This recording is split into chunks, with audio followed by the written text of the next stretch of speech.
of the Tulsa City County Libraries. My name is Marion Sexton, and we are so glad to have you join us for this fantastic finale of our 2022 travels. So even though travels is ending, never fear. The Books Sandwiched In series, also sponsored by the Friends of the Tulsa City County Libraries, begins this coming Monday, March, I put down the 7th, in person at Cain's Ballroom. The book that will be reviewed is 20th Century Honky Tonk, the story of Cain's Ballroom. There will be a food truck at Cain's beginning at 11:30, and the book review will begin at 12:10 p.m. Only this first week of Books Sandwiched In will be at Cain's. The following 5 weeks of Books Sandwiched In will be live and in person. Well, both will be live and in person, back in Aronson Auditorium at Central Library. So 1 week at Cain's Ballroom, and then 5 weeks at Aronson Auditorium. We hope you'll join us. It'll be fun to be back in person. If you would like more information about becoming a friend of the Tulsa City County Libraries, please visit tulsalibrary.org/friends. Our travels presentations are being recorded. If you have missed any or would like to see some again, look for the recordings on the Tulsa Library YouTube page, where the first 5 of our 2022 travels have already been posted. During the presentation, feel free to put any questions you may have of Pam Chu in the chat box at the bottom of your screen. Following her presentation, any questions you have will be addressed. Our traveler today is sharing Italian 101 in 45 minutes, or what you should know about Italian life but didn't know to ask, is Pam Chu. Pam was the founding faculty member of both the Italian and English as a second language program at Tulsa Community College, where she began her academic career as an adjunct in 1985. She holds a master's degree in French and has a C2 diploma to teach Italian as a foreign language. Pam was a Rotary International Graduate Fellow in Florence, Italy, and has a diploma in art criticism from the University, I'm not good at languages except English, Università Internazionale dell'Arte, I think. Pam led numerous groups of students to Italy for international campuses. She was also a Rotary International professor to the University of the South Pacific in Suva, Fiji, and was named a Paul Harris Fellow. Pam has taught ESL in Honduras and Colombia. Please join me in welcoming Pam Chu. It's all yours, Pam. Thank you. Thank you.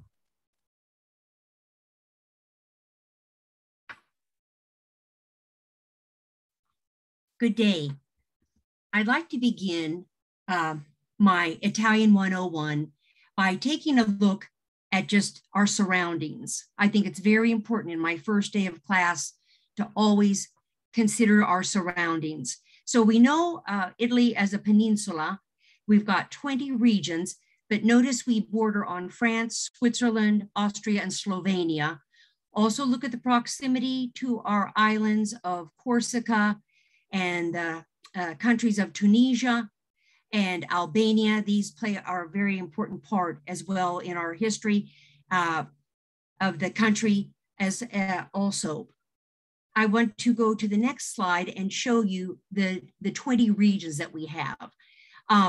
The 20 regions, 18 are in the peninsula, and we have 2 island regions, Sicily and Sardinia, and each of these regions also has a capital. Take a look at the bodies of water that surround our peninsula. Up by Liguria, we have the Ligurian Sea, that also is known as the Riviera, the Italian Riviera. We have the Tyrrhenian, the Mediterranean, the Ionian, and the Adriatic. Very different types of beaches, very different type of population, and also forms of recreation that draw different people from all over the world. I want to go next to the topographical map of Italy. It's a small country, but it's difficult many times to travel. You would think, oh my gosh, I can just go immediately from the Mediterranean over into the Adriatic. Italy has the backbone of the Apennine Mountains.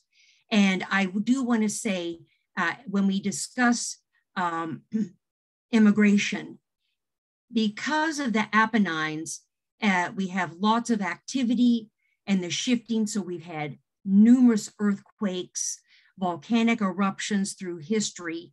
So a lot of the immigration has come from the south of Italy, where you see down below Sicily, and then we have Calabria, we have Campania.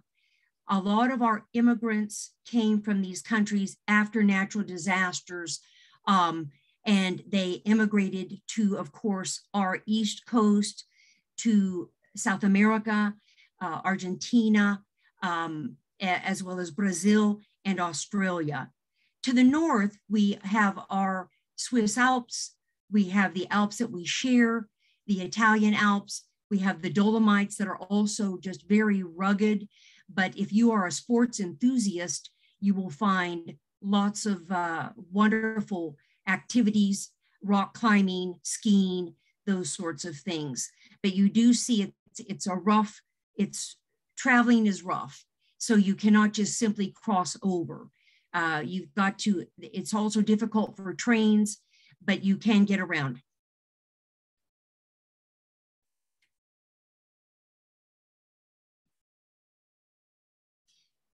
Because we have so many differences in our 20 regions, we'll take a look at the peninsula first for our types of pasta. One thing that I love about Italy and the slow food movement, also that brought about, I think, awareness is, I'd say probably in the last 20 years, is that you eat what you grow, what is able to grow in these various regions. So the pastas from up north are usually going to be longer and flatter, and the sauces will be, because of grazing, cream sauces, butter sauces, cheese sauces. As we move our way down the peninsula, especially in the middle, where when we get to Tuscany, we'll have sort of a mixture, because you're starting to see olive groves. And we will have olive oils, perhaps mixed with some butters. But when we get down into the boot, you will really have olive oil, tomatoes, and you will have hollow pastas that are baked, while up north we will have, as I mentioned, the cylindrical, and we have over 300 and maybe 20 varieties of pastas.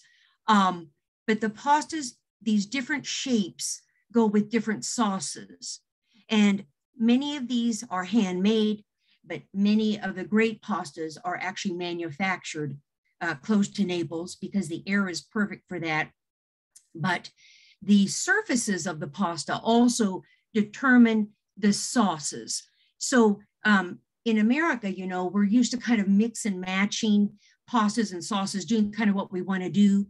In Italy, I wouldn't say there's a code, but there is sort of a strict belief in what is regional is in the region, and we don't have that sort of mix and match.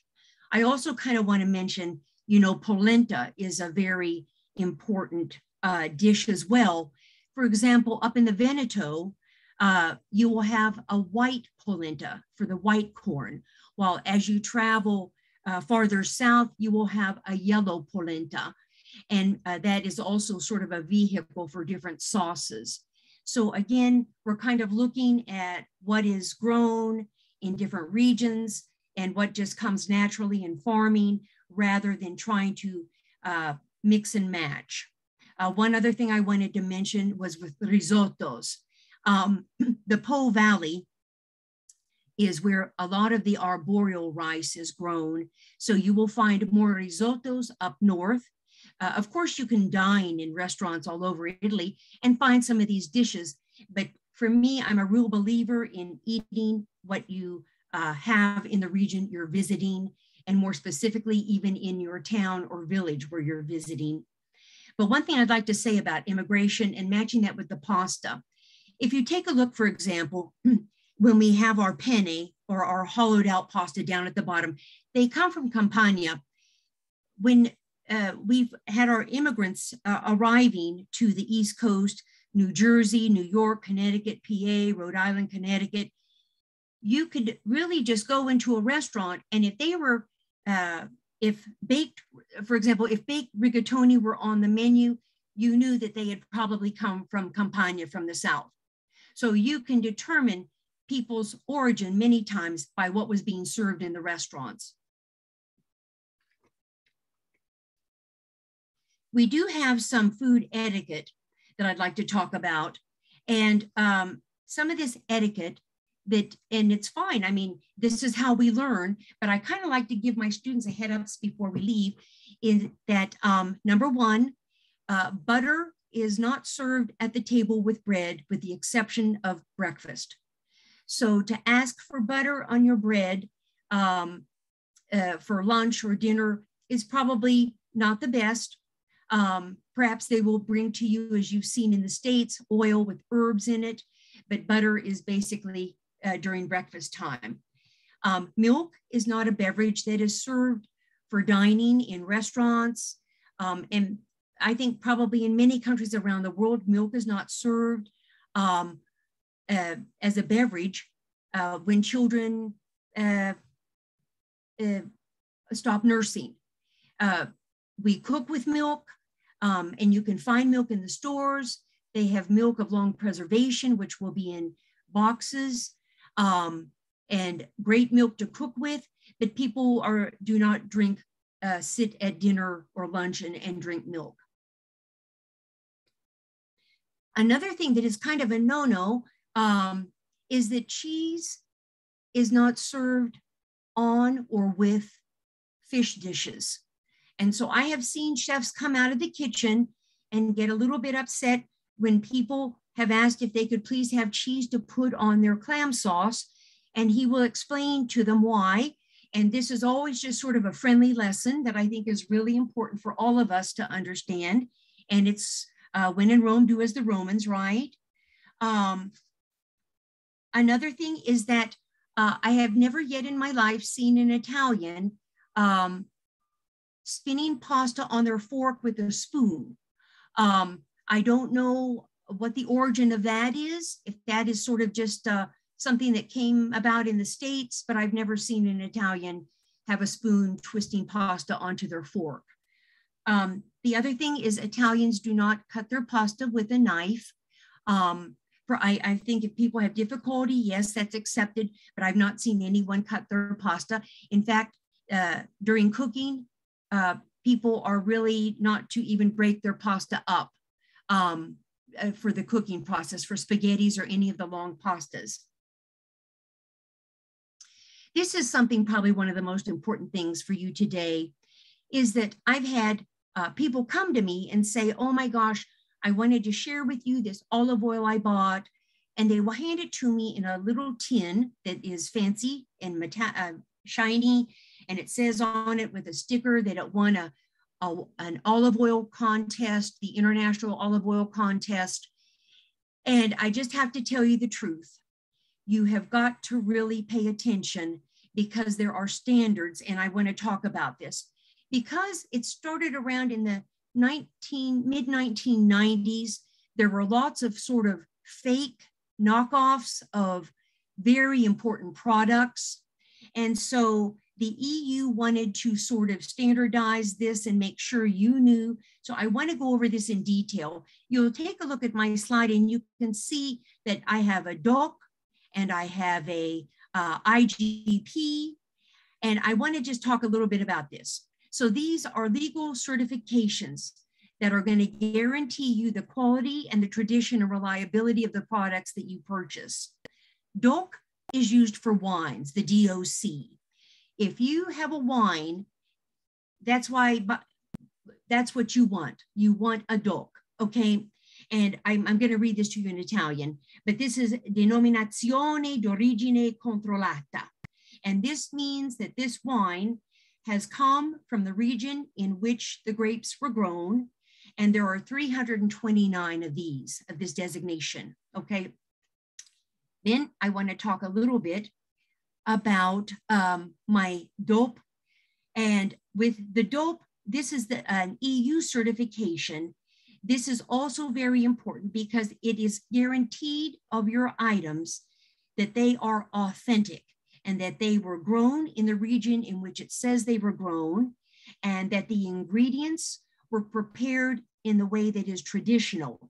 So I just have to tell you, many times also, as you are departing from the airports, you have access to these quality products.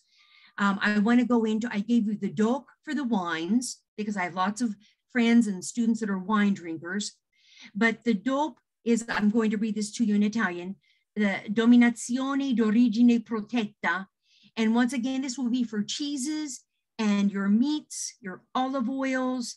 I mean, even if you're going on a picnic and you're not taking products out of the country, just to know that they have been packaged in a specific zone according to the traditions that are important, and all of these steps are regulated. Okay, daily necessities. This will be, of course, beginning with coffee. You see this beautiful little coffee maker. This is a traditional coffee maker from Naples, Napoli. And of course, all places will argue, even in Italy, as to the origin of the espresso. But just to let you know that in real Italian life, espressos begin about 7 a.m. You take a break about 10:30-ish to 11 for another espresso, 2:30 after lunch, 5 to 5:30 perhaps in the late afternoon, and 8:30 after dinner. Of course, this is at your discretion, but this is probably a typical day. Very important for all of us to know as tourists, cappuccino, as I would describe it, as sort of a fluffy, puffy type of beverage, coffee in the morning. It should not be ordered after 10:30 or 11. I will say this, if you go into a restaurant and order a cappuccino after dinner at night, they might roll their eyes, but they will still serve it to you gladly, all right? The other necessity is fresh bread. And I know my Italian step lady, my stepmom would go out twice a day, fresh bread. And those are absolute necessities. I wanted to go back one moment to the coffees. Every coffee is made individually, even if you're at dinner for 100 people. You can have a cafe macchiato, which means 1 drop of milk, because a macchia is a spot or a stain. You can have a cafe lungo or americano, meaning more water. You can have a cafe corretto with grappa, which is alcohol, very strong. I've even seen some maybe having a cafe corretto in the morning, perhaps at a bar.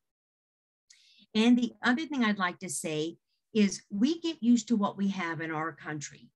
And so it's very important that we sort of don't expect Italian coffee to be the coffee that we drink in the States. And one thing that's really funny for me is usually when I'm getting on a plane, either getting back to Italy or coming back to the States, I'll hear the Italians say, oh my gosh, I can't wait for a great cup of coffee when I get home. And I will hear many times the Americans say, oh my goodness, they didn't put enough sauce on the pasta. Okay, so that always happens when I am in line at the airport. The auto grill. The auto grill, this was what we would say in the States, is a truck stop. But in Italy, it could be almost 5-star. The auto grill is totally, it is just unbelievably wonderful in what it offers you. I would say some of the finest dining and the products that I've just mentioned to you that are DOP or DOC are there to buy. The auto grill offers everything, as you can see in this picture, of beautiful prosciutto and mozzarella, wines. And I do have one little quote I'd like to share from you. And this comes from a 2015 article by Melanie Dunea in Savour magazine.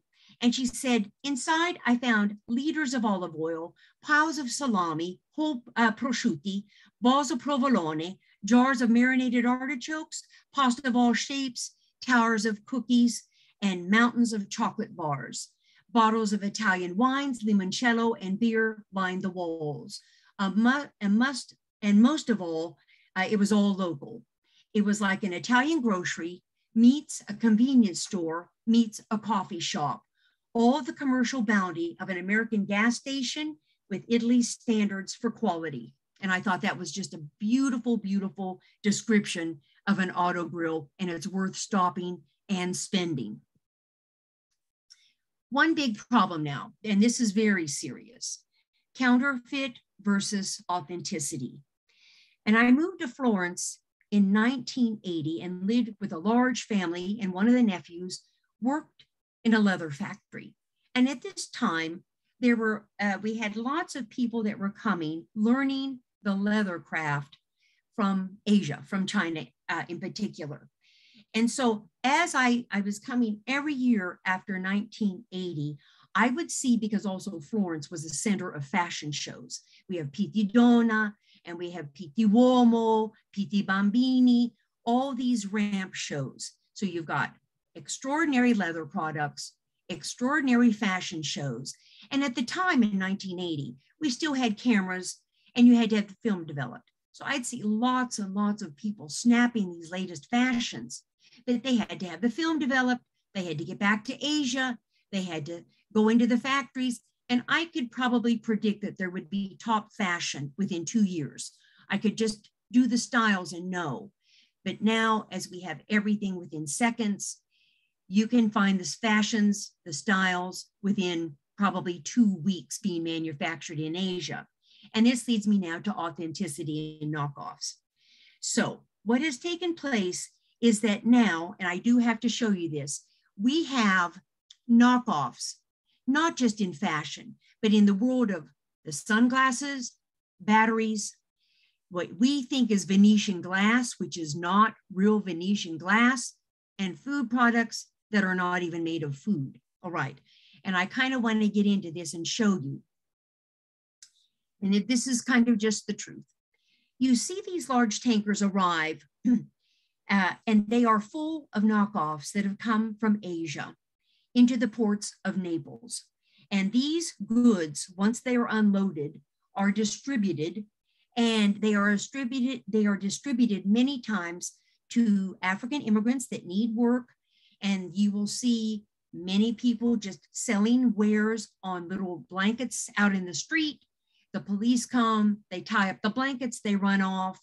But I need to tell you that this is something that is very far reaching, because these knockoffs not only are distributed in Italy and all over Europe, these are the same knockoffs that go from the port of Naples to New York City to Chinatown in the States. One thing I want to talk about, because you just cannot imagine, how could it be that we have fake batteries? Yeah, fake batteries, the DVDs are knockoffs. You've got to be very careful. Now, one thing that happened that's important is in 2019, Italy was the first country to sign with China the Belt and Road Initiative. And this opened up the port of Trieste, which is our most far-reaching port in Italy, to Chinese goods that would be able to come in parts and be unloaded at the port of Trieste and then reassembled in Italy and be sold as made in Italy products. So you can see that there were many, many difficulties. I don't think it's gone as quickly as China had hoped or had anticipated, but nevertheless, this was signed, this China Belt and Road Initiative. I will say this as a warning. Please do not buy knockoffs when you're in Italy. You think, oh my gosh, I can get this fake purse, I can get these eyeglasses. They post signs, in particular in Florence, in the open air market. The signs are not legible. They're very tiny, maybe on a piece of notebook paper, but they say that you can be fined up to €1,000. And it has happened. A high school student goes on a school trip, buys a bag, it's a knockoff, you can be fined up to 1,000 euros. So do not buy knockoffs, okay? I'm just warning you, you won't even see the signs really, okay? Which now leads me to our organized crime. All right, organized crime. We have 4 different breakdowns that are very important right now. The Cosa Nostra, guys, we've always heard about this. The Cosa Nostra is actually centered in Sicily, and you would probably know them by the name of mafia, right? And this is something that has happened. People now around the world use the word mafia for organized crime. No, actually, it should just be limited to Sicily. So in Sicily, we've had organized crime since the 19th century. And I kind of want to talk about this for a second, because each group has sort of their field of specialty, okay? And it's very important they don't step on each other's toes. So in Sicily, we had witness intimidation, counterfeiting, extortion, and looting, but this goes back once again, and we can see some of this activity on the East Coast when they, with immigration. Now, I do want to show you the new ones, or not that new, but ones perhaps that you weren't aware of. The 'Ndrangheta, this is Calabria. Calabria is the toe of our peninsula. Calabria is a group, organized crime, but it's blood ties. You've got to be part of the family. And they are very big in trafficking of arms, money laundering, and this is one of the keys, South American drug cartels. So that's Calabria, all right?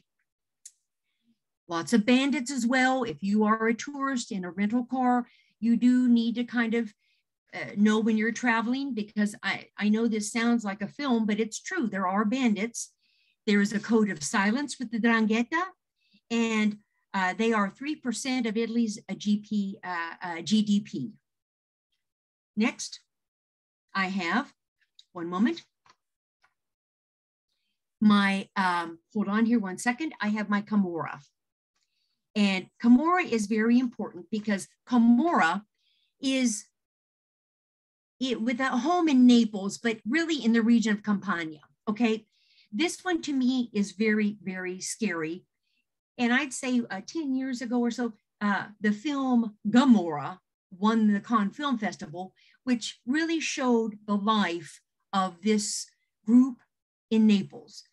The reason this is such a scary group is the fact that one of their fields is toxic waste disposal, industrial waste, heavy metals, and nuclear waste. The problem is they have done severe damage to the soil. There's air pollution, and it even leaks into the food. And we know that this beautiful area is where we get mozzarella di bufala, and you just have to be very careful. But that is one of the things that Camorra really takes care of, as well as trafficking in humans. Okay, and my last group that I want you to know about is this is a very new group, and this is in Puglia, and that is the heel of Italy. This is the Sacra Corona Unita. Now, let me just talk about this. This is from 80s. They are really in Brindisi, and you see down at kind of in the heel, Lecce and Taranto. They deal in counterfeit cigarettes, arms again, human trafficking. But one thing I want to tell you that makes it different than Calabria and the 'Ndrangheta is that they are very famous in drugs coming from Afghanistan, okay? And that's where we start to see these connections, because this little part of the Adriatic Sea to get across is only 80, 90 miles, all right? Okay, that's so important. Next, I'd like to go to Italian fashion, and I think this is something that we all are very familiar with. I would say that Italian fashion, we have Gucci, Pucci, Versace, Valentino, Dolce & Gabbana, Ferragamo, but sort of, I would say, a little bit more avant-garde type of designer, edgier, very different than perhaps the classic French style, which is also so beautiful. But one thing I learned in Italy that was important for me and it just was just eye-opening, is the fact that in Italian, or in many of our European countries, there is a classic style. And I want to talk a minute about my host mom, Leonetta. Leonetta was always in sort of a cotton house dress, her house shoes, pantofole, an apron. But when she left to go out and get bread 2 times a day, she would put on a suit, a scarf, her purse, and her heels, and a brooch. And because the population is so dense in larger cities in Italy, so dense, everyone knows you, everyone grew up with you, you go to the same butcher, the same baker. And in a way, I don't know how to explain it, but you could lose face. And so you've got to be presentable. Your children are presentable. You want to look good because you're going out and people see you. And I realized for the first time that in Italy, as well as in France, in many countries in Europe, they will invest in one suit that perhaps cost hundreds of dollars, maybe $1,000, but that is your classic suit for life. Maybe an Hermes scarf, pearl necklace, but that is your beautiful go-to. Now, I contrasted that with Americans, or many people in the West, who love, everyone envies us because we are casual, we are comfortable. But what I learned was that we actually have many pieces that are kind of faddish, or many pieces that don't go together, or many pieces that are disposable. And so I kind of learned the importance of having 1 or 2 go-tos that are classic for life when you need to be out and about. And so I thought that was very important for me. Next, I want to talk about under the table industry. I learned Leonetta, my host mom. I didn't speak Italian when I arrived, and I had 3 months to get ready before the university began. So I spent a lot of time with Leonetta in the kitchen, and just all the time with Leonetta. And on Saturdays, well, first of all, she cooked and cleaned all the time.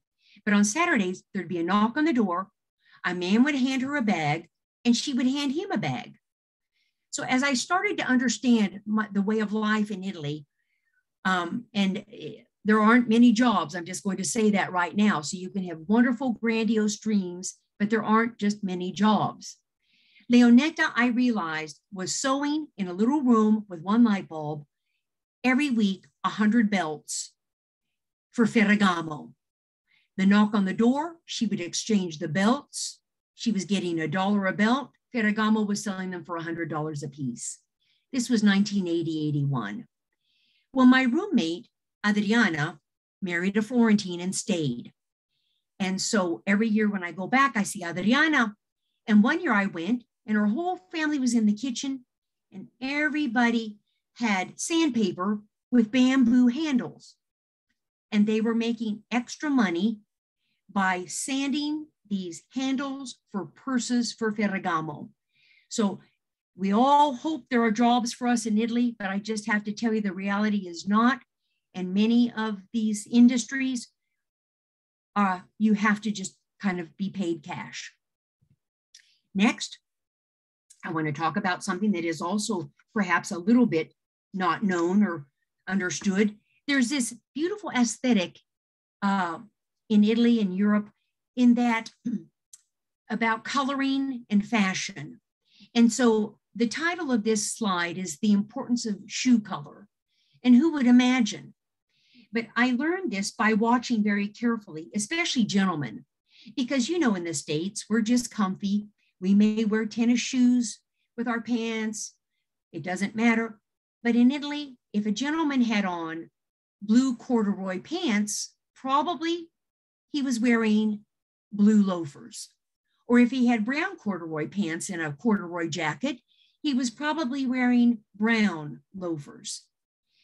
This one pic that I found of Meghan Markle was perfect to see as well, the color matching with her hose and her outfit. But the idea is very much like ballet dancers in that it elongates the leg, the eye just follows one line, one continuous line. And I did want to tell you that there was always the joke that when a tourist bus would pull up and everybody got out of the bus and they were all wearing white tennis shoes, they pretty much could tell where we all were from. But they also knew we were dressed for comfort. And then I wanted to go with this very last slide, which was about hygiene practices. And one thing, as I got comfortable months later, and I could argue and talk to my friends, was Italians would always talk about Americans being so obsessed with deodorant and perfumes and covering up. And then we started talking about the bidet. And I know that other students came and said, last year we were in Italy before I met you, and there was this foot washer in my hotel room. And I just didn't know about this foot washer. I wasn't sure about it. And so this would lead to our discussion, because not many American homes have bidets. I think it's probably much more common to find perhaps now. But just the idea that understanding that in many places in the world, a bidet is actually a very important part of daily personal hygiene. And so that is, because I do think a lot of people are not prepared to see this, but this thing is used, of course, as we know, for personal hygiene multiple times in a day. And they found that to be sort of a little hypocritical if we don't have them, but we're so worried about actually deodorants. So I wanted to kind of give you that last little heads up. Now, I wanted to get into a little bit about language. Language to me is my life. Communicating successfully will get you everything you ever wanted, and being polite just helps create new friendships.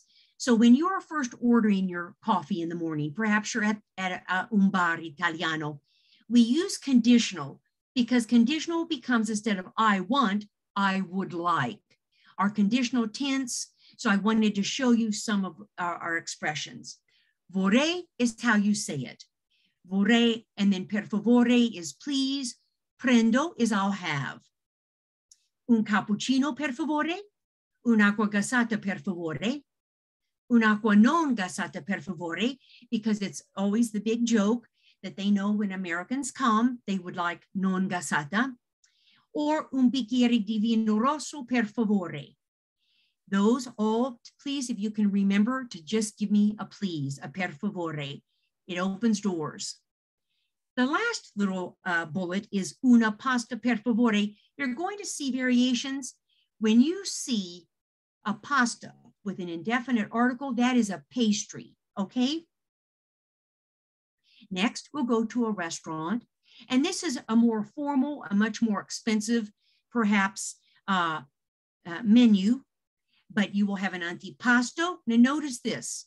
You see antipasto, it doesn't say pasta. So it doesn't mean, as people have told you erroneously on the Food Network, it's before the pasta. Pasto is a meal. So this comes before the meal, antipasto. Bruschetta is a choice that's very popular all over the States. And il prosciutto melone could be another. A primo piatto will be either your rice or your soup or your pasta. And there are, as I mentioned, many different types of pasta. I just gave some examples, but I want to let you know that pastas in Italy are considered plural, okay? That's why I have le lasagne. You don't have just one noodle. Gli spaghetti alla carbonara. That is a Roman dish. So I would do this in Rome. Good. Secondo piatto is going to be an entree and a side, usually a contorno. That side will be seasonal. Il pesce alla griglia or la bistecca alla griglia would be some. Finally, Italians very rarely will have a dessert at home. That's really special occasion. At a restaurant, just two offerings. La frutta fresca would be much more probably eaten by Italians. La crostata would be a pie, but not exactly the kind of pie that you're used to seeing in the States. Maybe just a crust with an apricot jam, perhaps. I want to talk for just a second about el viaggio, that is your travel, and il trasporto, or your trip. A train station is the center of every town, a village. It is the link to the outside. So you have il treno e la stazione, or larger cities, l'aeroplano e l'aeroporto. Again, vorrei, I would like, please, un biglietto, one ticket, or due biglietti, per Roma, Firenze, Venezia. But what you need to remember is your binario. That is your track number. And when you hear, as you know, over the loudspeaker, you have no idea. I don't even know what track I'm going on. Okay. Also, important words to look for: acqua non potabile. Do not drink this water in the bathrooms. Toiletta, bagno, WC, your toilet. Occupato means someone's busy in the bathroom. Libero, it is open and free to enter. But probably most important, guys, uscita, no matter where you go, you need to look for your exits. That is the word for exit. When you go grocery shopping, it is called la spesa, okay? This is for food that you need, food for your family. We have fare la spesa, negozi or shops. I'll just read them for us. La latteria, anything that is dairy. La gelateria, ice cream. Macelleria, butcher. Panetteria, breads. Pasticceria, pastries. My favorite, pescheria, food and seafood, because Rome, many people don't realize, is only 30 miles from the coast. The fish are still breathing in the markets in the morning. Salumeria is what we would call cold cuts or a deli. And then the negozio di frutta e verdure, okay? Those are our veggies. Le spese, remember the other was la spesa. This is fun. This is going to be going to the markets for clothing, trinkets, that sort of thing, souvenirs. Fare spese is going to be that shopping for fun. Le scarpe, shoes. Gli stivali, boots. Le borse, purses. Le cinture, belts. Le giacche, jackets. I pantaloni, pants. E le sciarpe. And you notice, because the leather industry is so important in Italy, those are what you're going to see, all colors. It's unbelievable. Notice many of my nouns are plural because you have 2 legs for pants. You have 2 feet for belt, or pardon me, for your boots and your shoes. And grazie e tante belle cose, that's just a little bit of what you would have in my class. But I did want to tell you a couple of things before I ask or we go on for questions. I wanted to tell you something very important. When you are traveling, and please buy your ticket and validate it. Now, you don't know this, but there will be these tiny little boxes that you don't even see that are just little squares, and you must validate your ticket. And this is what happened. When I first moved to Italy, I was on the bus, always bought my ticket, always validated it. So it's stamped with the time and the place. I was on this full bus. The bus stopped. A policeman got on. They locked the doors. And the policeman went over and asked everyone to show their ticket and did not open the doors until everyone showed. If not, you're fined many, many, many euros. But what's worse is when you get on the train and you think that you pulled a fast one, perhaps. And I have seen, and the problem is, you have purchased a ticket, you did not validate it. I've seen people be fined 50,000 euro, the whole family, everybody, and you've had to pay. So be sure you validate your tickets. Okay, that was important. And let me see here. One last thing that's important. I think that probably Italians spend 50% of their income for the quality of their food. And that was probably one of the most important lessons in my life. It was quality over quantity. Okay, so, all right. Wow, that was amazing. How did you get enamored with Italy to go there in the first place? Oh, Marion, thank you. I forgot I was going to say something. You know, I had this master's in French, and so I applied for a grant, and I thought, hopefully I'll be able to go back and do more grad work in France. And they said, no, Rotary International was so wonderful. They said, nope, you speak French. We're going to send you to Italy. And I said, oh, okay, but I don't speak Italian. They said, don't worry, we'll give you 3 months before the university. And I said, okay, it changed my life. And the thing that I was so happy was that I could come back to Tulsa and teach Italian, both at TU and TCC. And because they made this great decision. I know, I just went this way. Really? That's amazing. It was amazing. Yeah. You thought you were going to be in Paris and doing all kinds, and here you went off to Italy. I know, I had no idea. Yes. Uh-huh. Okay. That's fantastic. Okay. Jane wants to know, if you don't twist spaghetti onto a fork using a spoon, how do you eat spaghetti? Yes, you eat spaghetti just as we would, even though it's long, and you just hold the fork to your mouth and you just bite, and those that are too long just fall to the plate again. Mm-hmm. So you don't sit there and slurp them in? No, you don't slurp. I think maybe Bobby said perhaps slurping in Asia, but yeah, no slurping in Italy. Okay, good to know. Carl says the royal house of Savoy played an important role in the unification of Italy. Is this acknowledged today?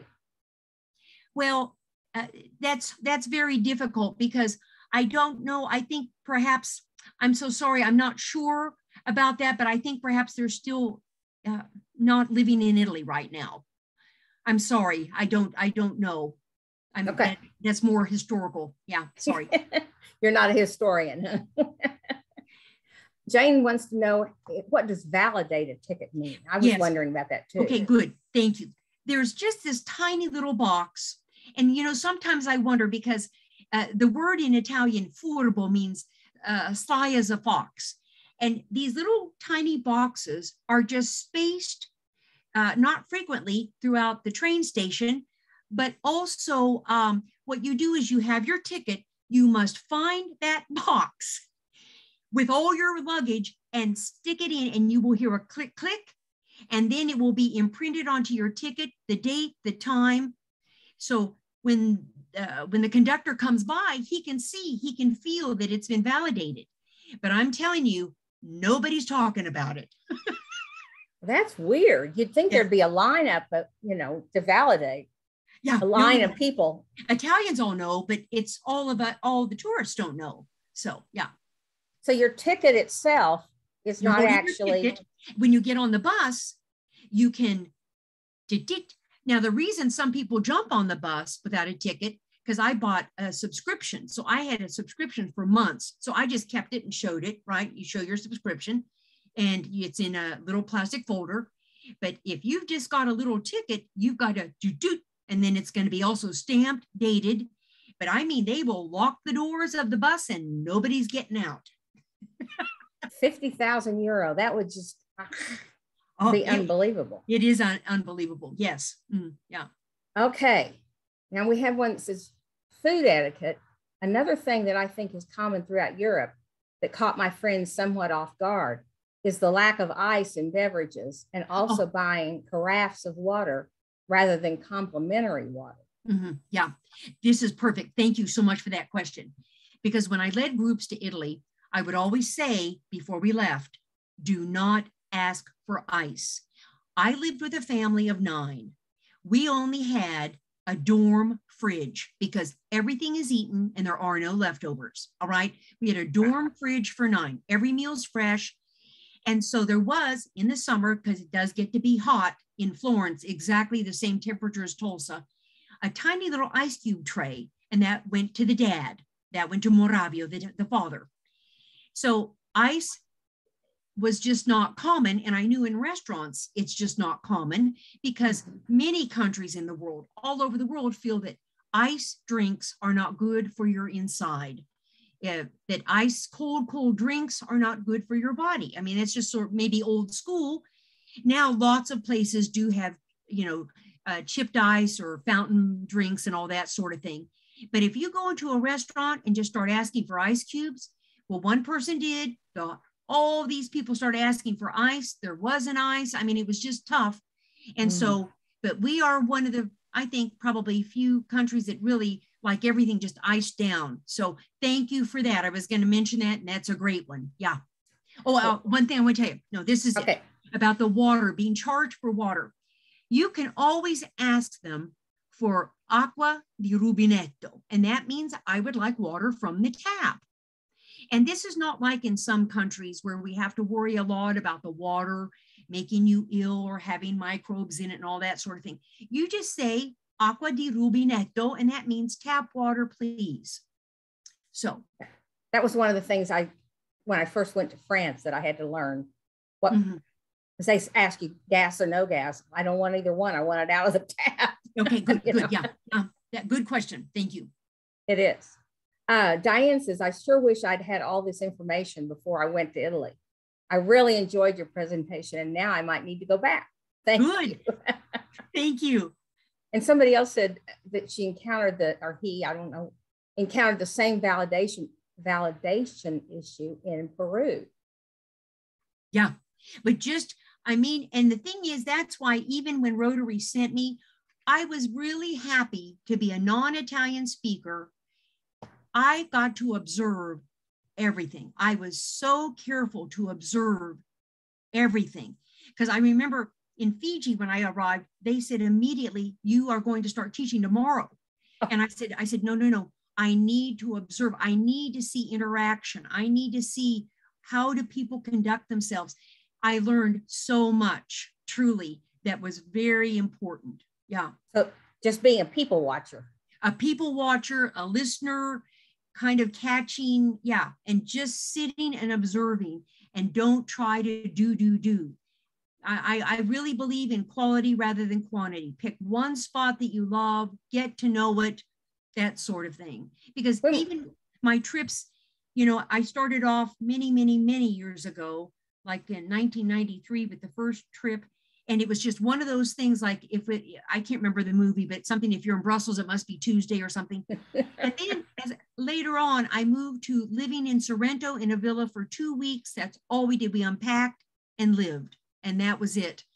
And so that experience was important, to get to know a place that you feel like you know it now. You can take your family back, and you know all those helpful hints. That's good advice.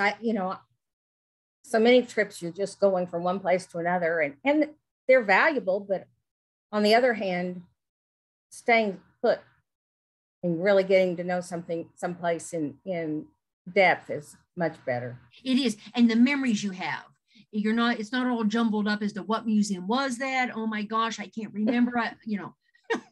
Very true. Vicki says, thank you, Pam. Beautiful presentation. I had the opportunity to be in Italy, Rome, Florence, Pisa, Milan, and Como. Fabulous. Your comments and pictures opened up the floodgates of my memories. Thank you. Thank you. Good. And there was something else I wanted to ask you. What was it? I should have written it down. When was the last time you were in Italy? It's been several years ago. I'd say it's been three years ago, but I will tell you, I'm still very close to my friends in Florence. I mean, they're living our life as well. They're frustrated. And I cannot emphasize, there just are not many jobs, and not to be able to work, it's just tough. And the thing that I love so much about Italy, that I miss, even with technology now, is just getting out in the street, talking to strangers, sitting on a park bench, sitting by another mom who just went to the grocery store, asking what she's making for dinner.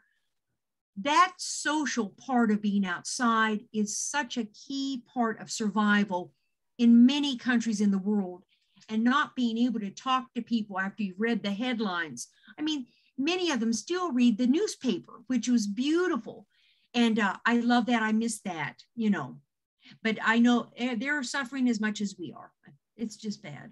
Well, and they certainly had a bad episode, well, I guess more than one, two different times where COVID got so bad in Italy. Mm. Well, and there had even been talk at the time, you know, when COVID broke out in Italy, it was in an area in which probably there's lots of manufacturing going on. And they were saying perhaps, you know, did this come from China first to Italy? And I mean, lots of discussions, because I just barely touched on what's manufactured there, but there are many, many, many textiles, many weaving factories, many home facilities in which they do silks. And, you know, those things are also involved heavily with China. And I don't know, who knows? We don't know. Well, the people in these factories that you're talking about, are they Italian people that are working in them, or are they immigrants that have come from someplace, from Asia or someplace else? Yes, many have moved. And one thing that had changed is I got to see this as it literally unfolded in front of my eyes. When I would go back, many would open boutiques next to the Italian boutiques. But you knew, I could feel also just at the time, a lot of goods that are sold would be man-made materials. While in Italy, they prided themselves in 100% silks or 100% wools or 100% linens. And you could see sort of this, not resentment, but I could understand they were feeling kind of squeezed in a little bit. But oh, I'm sure. Yeah. Yeah. Okay. Oh, Gretchen wants to know, when do we leave for Italy? Gretchen, you know I'm waiting. And when we go, we're all going together. Sounds like a great plan. And let's not go in the summertime, though. I didn't realize that Italy, until you showed that map, the topographical map, that Italy had mountains all down the center. I thought it was just the Alps at the north. Oh, no. It is so devastating. This is one thing. I say it's been 10 years ago. There was a horrible earthquake in Abruzzo, and one of my students her mother had come from Abruzzo, and I remember Berlusconi at the time. I mean, 50,000 people had no homes, and Berlusconi said, "I'm going to give you tents. Just pretend like you're camping." I mean, this happens all the time. You feel them many times in Perugia, in Assisi, all that Apennine.